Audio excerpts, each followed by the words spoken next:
C'est ça la charia.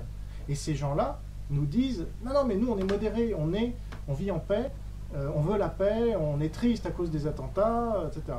Oui, sauf que leur première réaction, à beaucoup d'entre eux, c'est pas nous apportons notre compassion aux victimes et à leurs familles, c'est attention, il va y avoir de l'islamophobie, attention, on va s'en prendre aux musulmans. Hein, voilà, c'est ça, ils pensent à, évidemment.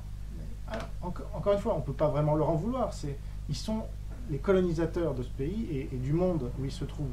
Ils sont des colonisateurs, ils réagissent en colons, donc ils sont sûrs d'eux-mêmes et dominateurs. Bon, si ça vous rappelle rien. Bon. Il y a un moment où il faut arrêter de faire les doubles faces. Il y a un gros problème.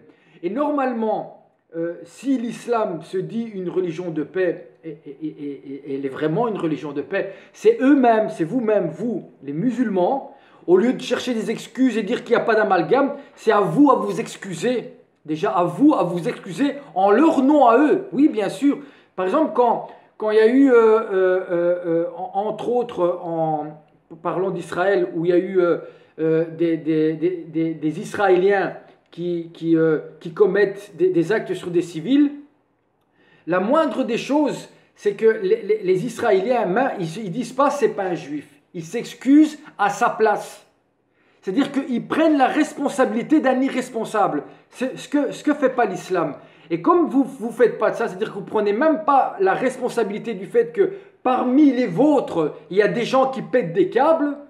Hein, c'est comme si moi, dans ma propre famille, j'ai un fils qui est complètement irresponsable et qui commence à tuer des gens. Moi, la première chose que je fais, avant de dire que ce n'est pas mon fils, je m'excuse auprès des parents. Parce qu'il sort de la famille. Il sort de la famille. Et après, effectivement, c'est sa responsabilité. Moi, je m'excuse. Ce que vous ne faites pas. Et comme vous ne le faites pas,